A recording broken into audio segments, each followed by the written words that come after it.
If you want someone to tell you what to do with your own money, stay tuned. I think it's high time we've stopped talking about winter fragrances. Let's look forward to the bright, shiny days that are coming ahead. For Spring-Summer 2025 perfumes, there are three main categories that I would like to discuss. Category is fairly new. It's more scent innovation, especially due to science and AI. Aldehydes are one of my favorite notes right now, especially when paired together with a fruity note. I'm absolutely obsessed.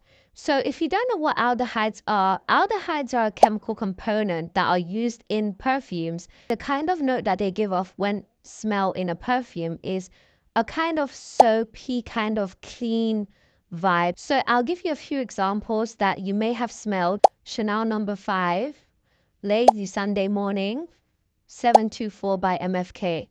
They all have this soapy, fresh, slightly fatty smell towards them. I believe this note will be big in summer 2025.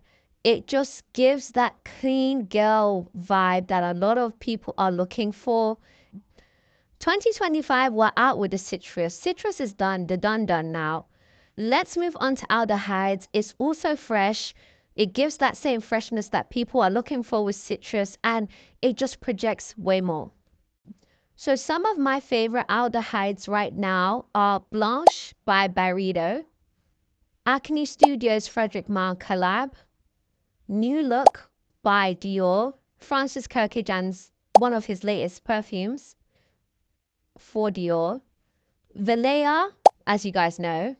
Now, we're going to pause on Velea. As you guys have seen from my video regarding new scents coming out in 2025, there is going to be a Velea exclusive. I'm not sure if Velea exclusive will have the aldehydic note, but from what I can recall, Velea exclusive, they had removed the aldehydic note and quite a few of the other notes such as peach. So I'm wondering how that's going to smell. It hasn't been released yet, but the moment I do smell it, I'll let you guys know what I think about that. Next, obviously 724, as I mentioned, by MFK, one of my favorite aldehydes right now. Personally, the next scent I'm going to purchase will be my Spring-Summer 2025 scent, and it is going to be an aldehyde. I am kind of torn between three scents, but it's leaning more towards two. So at the top of my list is a tie between Velea and Acne Studios. They both have aldehydes, they both have peach in it, but I think Velea, I love the kind of projection that it has with it, but I think what makes me lean more towards the Acne Studios, the peach is more powerful, and the projection on Acne Studios Frederic Malle is absolutely crazy. For a fresh perfume, it's phenomenally crazy. And it lasts so long, like which is quite hard to get with a fresh scent. That's what I really appreciate about that perfume. I know it's a bit pricey, but I really think there's a lot of hard work that went into that scent. And the third contender was 724 by MFK, but it's just as beautiful as it smells. It's just not, it doesn't really have that oomph that I'm looking for my Spring-Summer 2025 perfume. The next category that I want to discuss, a very important category, fruits. Now, I know fruits can be very generic, so I'm going to break it down into the most popular fruit notes that I believe will be so banging for some Spring-Summer 2025. Peach. Peach has been reigning quite long for a while, but its popularity has increased over the years when it comes to fruity scents. And what made me decide that this is going to be very popular was with the release at the beginning of this year of Peche Mirage by Guerlain. I actually haven't, at the time of recording, I have not had the chance to smell the scent yet, but I have heard very good reviews about it. I'm a huge fan of peach, and also saffron, some of my favorite notes are in there. And I believe it has blackcurrant too, another banging note for summer.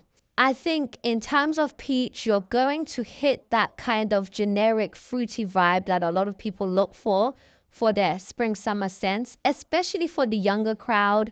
I know the younger girls love a peach scent. You know, bitter peach was really popular with the younger girls over the years. So some more peach scents that I think you should look into for your spring summer 2025 is Peach's Revenge by Sarah Baker. I personally have not had the chance to smell it, but I have had great reviews about it. I would also recommend Acne Studios. That is more heavy on the aldehyde, but the peach in that is quite prominent, which I think a lot of people would like. Balea, as I said before as well, the peach in that is not as prominent, but it's a lulling kind of under scent that comes in wafts, which I think a lot of people will like. And finally, 100 Silent Ways. Now, with 100 Silent Ways, the issue is that some of the notes in that can be quite heavy, especially with the 100 Silent Ways X version. Something that I have noticed that I will speak more towards at the end of the video is that a lot of companies are now combining traditionally summer fruit notes with heavier notes such as leather and oud. An example of this is Rude Oud by Fragrance du Bois and also Ombre Nomade by Louis Vuitton. Those both combine heavier, more dense notes such as leather and oud together with more lighter, fruity, summery notes such as raspberry, peach, blackcurrant, and so on. So moving on to the next fruity note is raspberry. Raspberry has become more and more popular as time has gone on, and personally I really like this note. It's just such a glue. It combines all the other notes together, but it's incredibly distinct. I think raspberry is one of those notes that no matter how heavy the other notes in a perfume are, they do not have the ability to mask raspberry. Raspberry is incredibly distinct. You can almost always identify it in a scent without fail. That's what I love about raspberry. You can tell automatically. Doesn't really need time to dry down. Doesn't really need time to think about it or guess or play the guessing game. You can tell that raspberry is in there. So some of my favorite raspberries right now are obviously Delina Exclusive. This is quite a heavy raspberry. Some people like to wear this in the summer. I think this is more of an autumn winter scent, but you know, I don't mind wearing it in the summer because raspberry is still a nice fruity kind of note for summer. Some of my other favorite raspberries are Angel Nova, also made by the same person that created Delina Exclusive. So they actually do have quite a similar smell, I'm not gonna lie. Angel Nova is quite a good dupe for Delina Exclusive. I've never really spoken about this before, but this is something that I have noticed with my own nose. Also great for if you know a younger girl who loves Delina Exclusive, but you don't want to spend that much money on it, get Angel Nova. It's almost identical. Another raspberry that I would recommend is Wydian London and Rude Oud. Now, pause. Wydian London and Rude Oud, circling back to my earlier point, even though they have raspberry, they are still quite heavy perfumes. Now, I know some people especially me, heavy perfumes in summer, I find it a bit cloying and a bit irritating. It's like it sits in the air. It's very dense. However, I know some people like that. If you like heavy scents in the summer, then especially for the men, because I know a lot of the men like Rude Oud and a lot of the men like Wydian London. I personally would recommend if you want a fruity scent for summer, try Wydian London and try Rude Oud. To me, these are both dupes for Ombre Nomade. They're very similar, almost identical with slight differences, but obviously Ombre Nomade would be number one. I personally think of the three, number one in my opinion is Rude Oud, but the choice is yours. The third and final summer note that I want to talk about that will be very popular in spring summer 2025, mango. Mango is almost a staple now for summer scents. It's got that tropical vibe that a lot of people are looking for. A lot of people want to go on holiday or missing certain destinations. This gives you that vibe.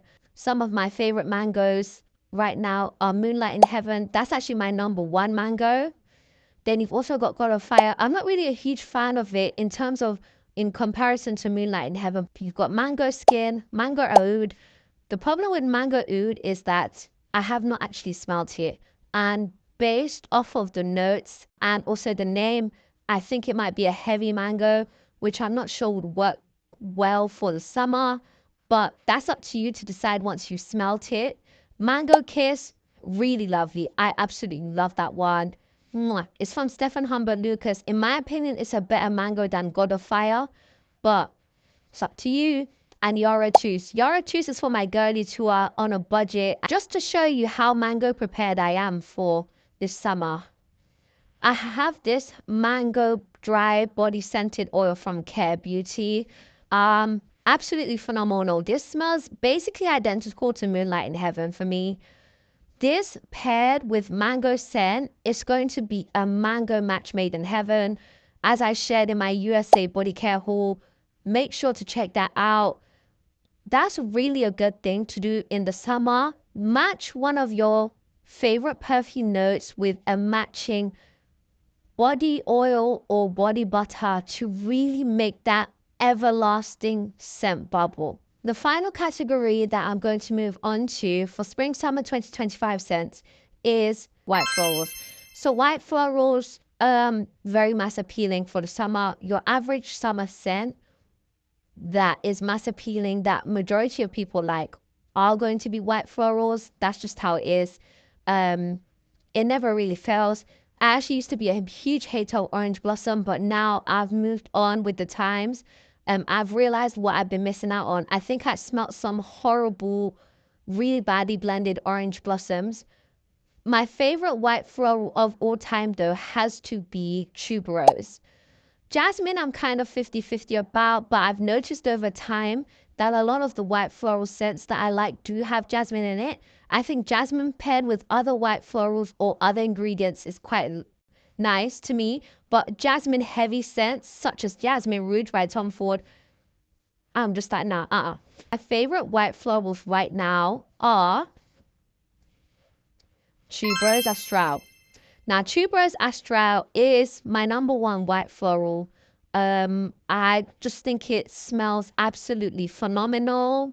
It's such an underrated scent by Maison Crivelli. Honestly, this is the best Maison Crivelli scent in my opinion. Better than Hibiscus Mahajad and better than Oud Maracuja. I'm going to tell you that for free. This is what perfume's about. This is the highest elevation of my white floral in my opinion. I would also suggest Gucci Guilty Elixir Potem. Yes, I know that's a male scent, but I don't care. It smells bloody amazing. Mwah, mwah, mwah. That is the best, one of the best white florals on the market right now, in my opinion. Also made by the baddest and only the baddest, Quentin Biche. Anything he pumps out is a banger. So I accidentally fell across this scent. I was just roaming around and then I saw this lovely green bottle in the men's section. You know, men's section is always black bottles, navy blue, gray. So I thought, okay, this green bottle looks interesting, you know. I've never seen that sort of color. The bottle's pretty. The shade of green is beautiful. I smell it. I fell out of my chair. I actually used to work in a fragrance shop and every day I would go and spray that perfume. It's just divine, absolutely phenomenal. In fact, it smells better than the woman's one to me. Another white floral I would recommend is Tuberosa by Nishane. Beautiful, nice, clean, very feminine, mass appealing, a bit pricey. Bottle's cute though. That's tea. And the final white floral I would recommend is 100 Silent Ways. Now, 100 Silent Ways, in my opinion, kind of kills two birds with one stone, matches two categories that we have been speaking about in this video. Obviously, #1, white florals. Second, fruit. 100 Silent Ways fruit is peach, which is a very popular scent. So if you're thinking, I like white florals and I also like fruity scents. This is a match made in heaven. You're killing two birds with one stone. Great for spring summer 2025. The projection, I'm not too sure. Personally, I don't think the projection is that great for 100 silent wave. The longevity is great, but the projection, it's not, it doesn't really go out like that, like a lot of people would expect. 100 silent waves X, yes, but that's a bit too heavy for spring summer because it's got leather in it as well. The choice is yours at the end of the day, but I'm just letting you know. Personally, if you want 100 silent waves, think of it as a skin set. Your people are not really going to perceive it unless they come really close to you. If you're looking for something that will project really wide and create a scent bubble around you, I don't think you're going to get that with 100 silent waves. So something else that I wanted to show you guys, this is not necessarily in any of the categories that I mentioned, but I think it's also great for spring summer. I did an unboxing of this on my TikTok and also on my YouTube shorts. This is Laverne Scents by Georgina. Absolutely phenomenal. Think Giorgio Armani C, but on steroids. This is fantastic. And, it kind of checks out because, Georgina is of European heritage. And, Europeans absolutely love their citruses, their fresh scents. This is that for the summer. Another scent that I would recommend that's quite mass appealing for the summer and is quite budget friendly is Musk Nude by Narciso Rodriguez. The bottle on this is beautiful, by the way. The notes, I'll put it up on the screen. I believe it comes under the category of white florals. Or I think it's just the musk, obviously musk nude. Musk is one of the greatest notes for summer, by the way. But musk can't really be its own category because musk is a base note. Musk is always going to be combined with other notes. Unfortunately, it's very hard to find a musk-centric perfume. So you have to pair it with something else. If you can find a musk that's paired with a peach or raspberry or a white floral, go for it. That then is your spring summer 2025 scent. But I would also suggest this. It smells kind of powdery, and the projection on this is absolutely crazy. For a cheaper perfume, for a budget perfume, the projection on this is phenomenal. I'm not sure about longevity, but when you do spray it, it creates a scent bubble around you almost instantly. So I would also recommend this for spring summer 2025 if you are pinching your pennies. All right, guys, thank you for watching. I hope I helped to give you some clarity and sense of direction for what scents you should be getting for spring summer 2025 and what direction you should be looking for in terms of notes and smell. Bye.